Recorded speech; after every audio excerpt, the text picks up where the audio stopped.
Okay, with investing, once again, I want to stress the fact that I am not a genius. I'm not a smart guy. I call myself an idiot because I am many times. Now, when you're looking at investing, you want to find what I call idiot-proof stocks. Stocks that are very, very simple. The reality is 95% of stocks that trade on the stock market are crappy companies. You don't want to own them. Okay, you know, there's two rules of investing. Rule number one, don't lose money. Rule number two, never forget rule number one. So the very first step you want to do is avoid the 95% of crummy businesses that are out there and focus on the good 5%. Now, this doesn't have to be complicated. I'm going to give you some examples of crummy businesses. One example would be an airline. That is absolutely the worst business in the world that I can think of, because you have to spend billions of dollars to either buy or lease a fleet of aircraft. Okay, then you have to pay highly paid workers. You know, pilots don't fly for cheap. The ground crew is very highly paid because you don't want a piece of the plane falling off mid-flight, obviously.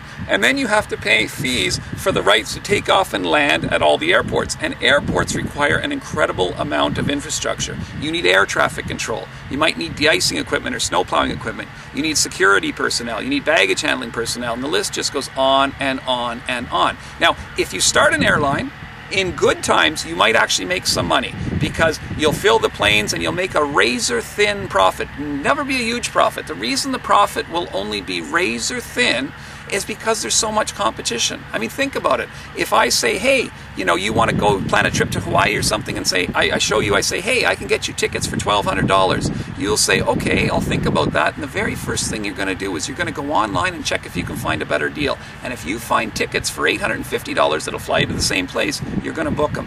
And because the internet has changed it, it's very, very hard for airlines to charge really high prices. So in good times, they make a razor thin profit. Now think about bad times. If you have a husband and wife and they both make the same amount of money and suddenly one of them loses their job, in other words, the family income gets cut in half, the last thing you're going to do is go plan a trip to Hawaii. You're going to stop flying, okay? It's a very easy thing to stop. And so when that happens, the planes end up taking off being a quarter full or whatever, and the airlines lose a ton of money. It's such a bad business. They were interviewing Richard Branson a number of years ago, and they said, Richard, what's the secret to becoming a millionaire? He said, oh, it's the easiest thing in the world. He's the owner of Virgin Airlines, by the way. He said, it's the easiest thing in the world. Just start as a billionaire and buy an airline. So anyways, terrible business. Car companies, same thing, terrible businesses to invest in. The list just goes on and on. You know, I have some people saying, well, how about Apple or something that's the high-tech darling? Everybody has an iPad or iPod or iTouch or whatever, okay?